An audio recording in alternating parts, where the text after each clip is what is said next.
Hello y'all, welcome back to another vlog. I have a few updates for you guys. I didn't want to leave you hanging for too very long. If you follow me on Instagram, then you've already seen this news.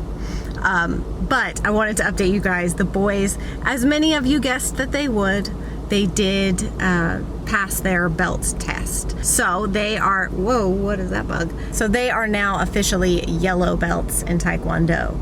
So I was very proud of them. They both did such a good job. It was kind of funny because like towards the end of the test, it's kind of a long test, especially because there's a lot of kids taking it. So you got to like wait your turn and all of that kind of stuff.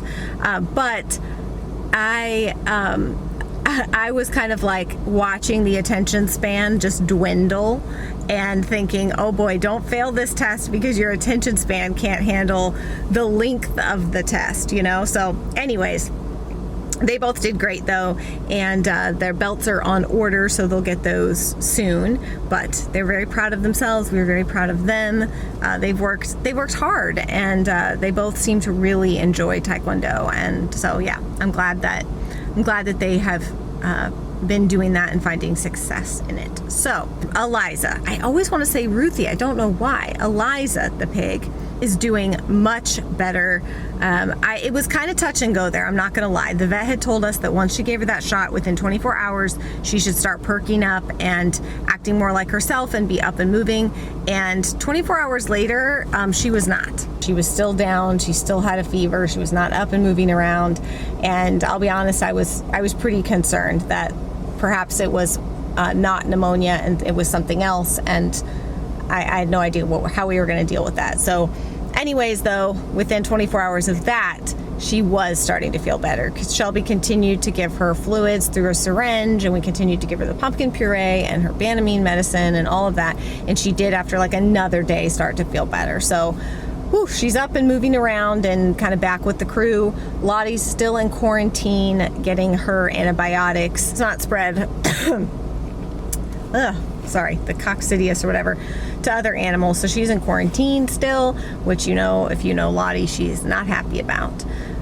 But anyway, so I am actually on my way to the Home Depot because, let me show you guys. You know what, let me show you now. Instead of telling you I'll show you when I get back and then forgetting, let me just show you right now.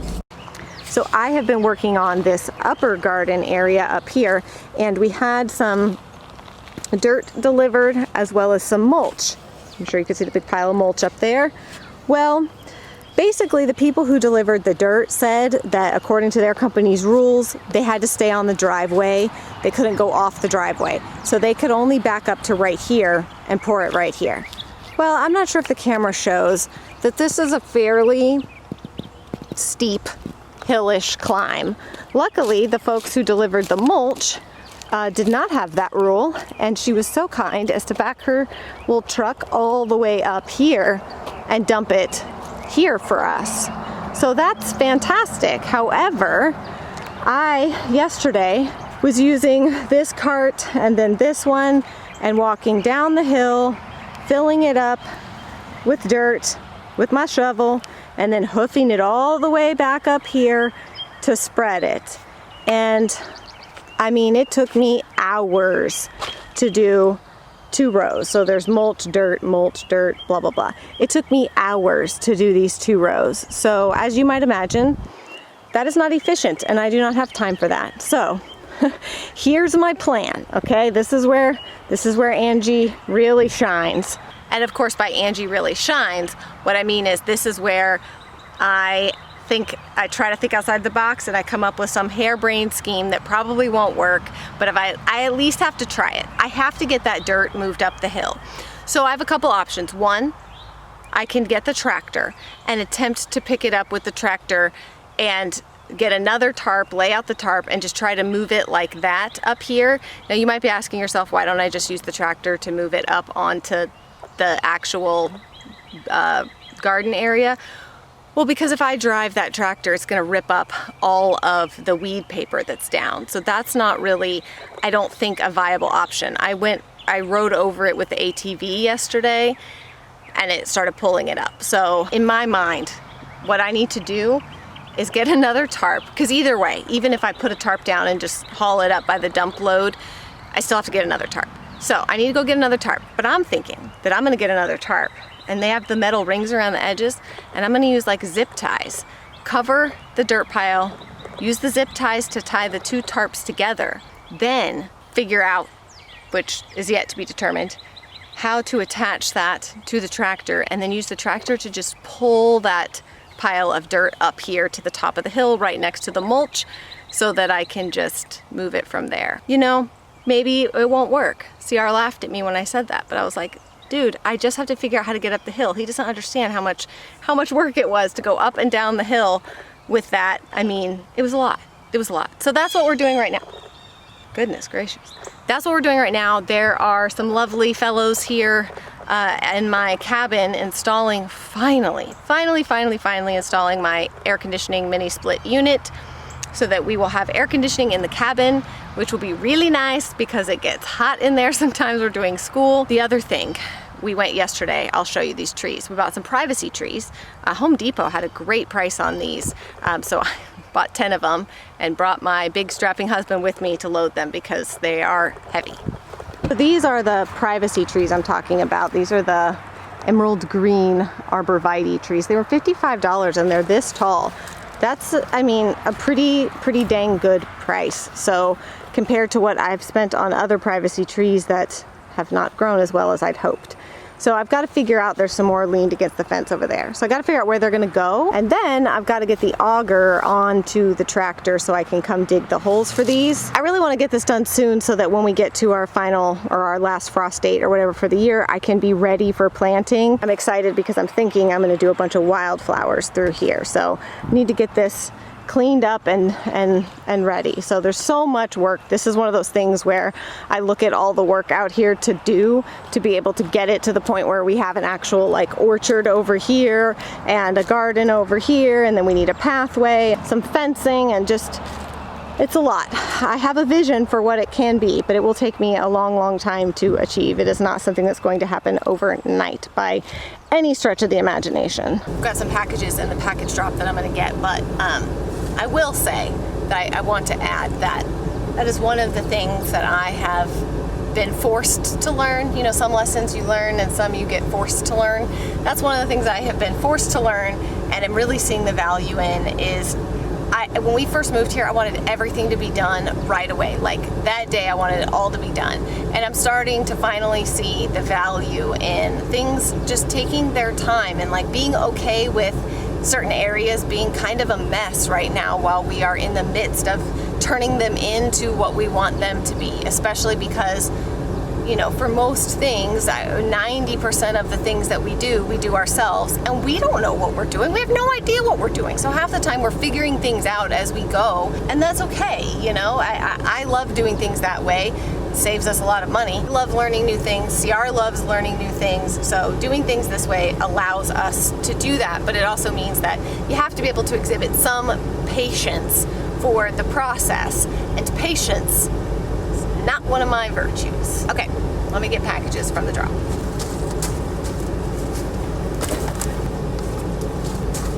I'm the only person who gets a little impatient and is like, what is this? Also, my husband and kids order things from Amazon, so sometimes, oh, okay, now I know what it is. Okay, got it. Sometimes I just have to open packages before I get to the house because I just need to know what it is. I opened another one.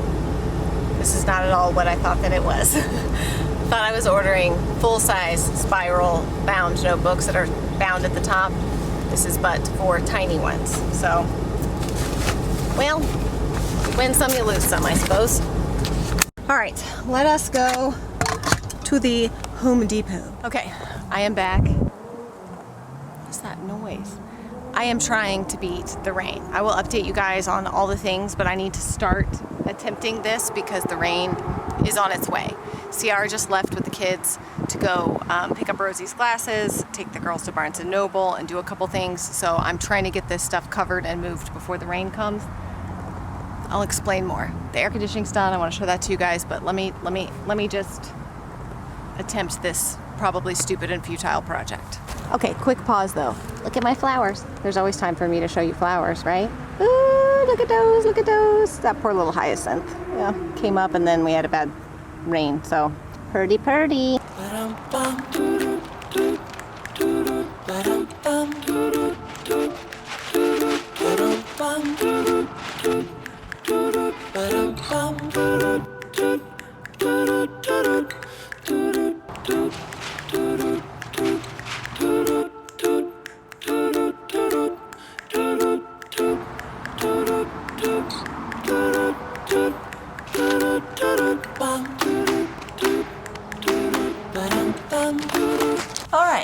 Well, I guess in my mind, the pile was smaller than it actually was, because those tarps I bought, not gonna cover it. So, it's all right. You win some, you lose some. I lost that one. I'm just gonna have to get the tractor and move. I'll lay out a tarp and then I'll move the dirt up there with the tractor, and we're gonna go from there. Okay, I'm just gonna utilize the tractor in all of its tractor glory. Now, I came back up, and just as I got back up here, it started to rain. So what did I do, of course, but I grabbed my shovel and started etching out the outline for the landscaping out front of the cabin, because I've got plants over there that I need to move before we can put down the kids' tarp. I've got some yarrow and some snowbush viburnum and other things that I don't want to lose, but they're currently planted in the ground. So I need to move them, but where to move them to? It's like this weird domino game. In order for me to do one thing, other things have to be done, because it's a domino effect, I suppose, of effects that happen when I need to move something or do something, because there's so many like impending changes. It's just trying to figure out the sequence of events that makes the most sense, so that we're not having to do things multiple times, but also so that I'm not, you know, losing my plants, or, you know what I mean, like wasting resources and stuff. So I know, right? The woes of life. These things are very insignificant, I'm well aware. I am actually a little chilly in here, y'all, because look it up there on the wall. That's my mini split air conditioning unit, all installed and ready to go. They had it set at like 68, and it's actually like cold in here. So yay for that.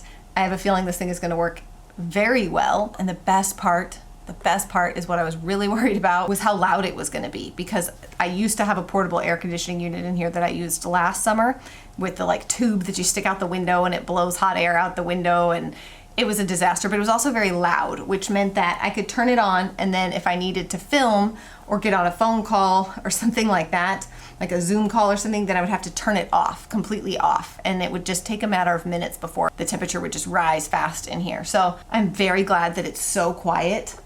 I mean, I can't even really hear it at all. I am going to work on some landscape while I have the quiet. While Sierra's gone with the kids and I have the quiet, I'm gonna grab my garden planning notebook.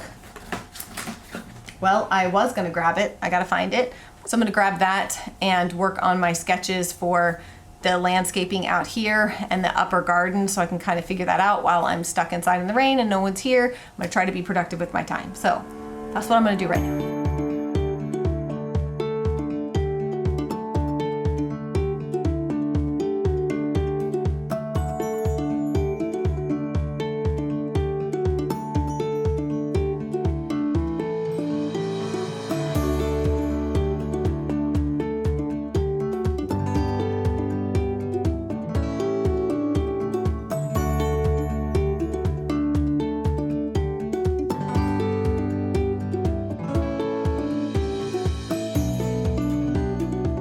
All right, done my little sketch of the cabin.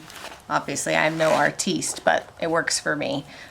So I just wanted to figure out, kind of make a plan for where I wanted to plant things, so that I can go ahead and move things over without having to actually have everything in place for this. If I know the general area I want to plant it, then I should be good. So I'm excited. I've got this little trellis here. It's going to be on the side to grow ivy. I'm gonna grow some Boston ivy up there, and then we're gonna be growing some things along the other side, and have a little seating area and stuff over here. So I'm very excited.